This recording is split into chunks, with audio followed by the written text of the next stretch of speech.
Chapter 14. The next morning, the door at the top of the stairs opened. Flora leaped to her feet. "Captain?" A sailor came down, wearing a dirty apron and holding a bucket of slops. He was a giant of a man with hair on his arms as long and curly as a sheep's, and a lower lip that hung open, showing huge uneven teeth. "The ship's cook wants to check on his bacon maker." He had a voice like a scraping sound of a shovel on a cement floor. Slobber collected in the corners of his mouth as he talked.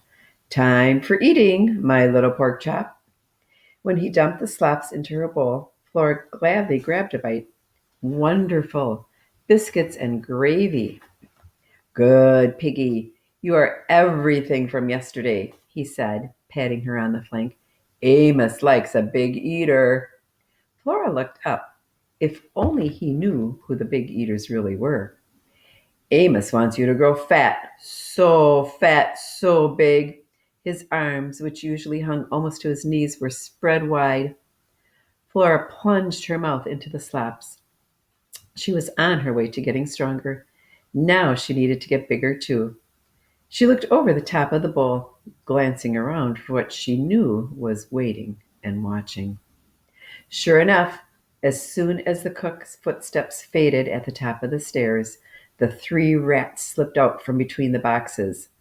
Whiskers, marred brown fur, impossibly small, shiny eyes.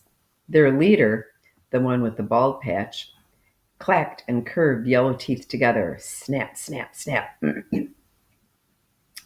Taking up the call, the other two clacked their teeth as well. And the ocean of rats she imagined the day before started coming out of the shadows.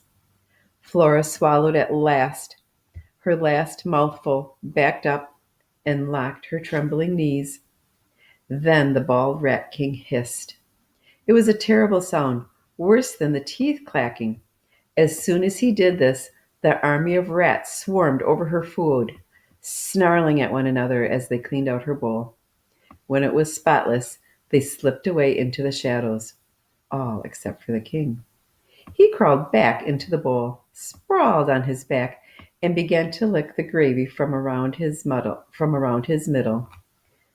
With every lick, she could see his yellow teeth. She could smell him, too. It was a sour smell, and Flora guessed that all the licking in the world wouldn't get rid of that stink.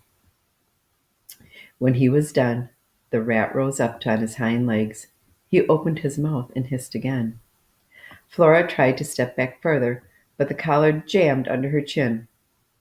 What did he want now? Thankfully, nothing, and he waddled away. Until Amos came down with dinner.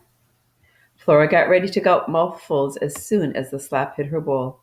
While she swallowed quickly, she kept one eye on the shadows and the other on Amos. Please stay, she thought. But as she took her third bite, he clumped off. This time, he was only halfway up the stairs when eyes, ears, and whiskers slipped into the dim light. Flora hurried away, still chewing. This was too big of a challenge. One pig against an army of rats didn't seem fair at all. That night in her dreams, naked tails snaked across her body and twisted around her neck, choking her.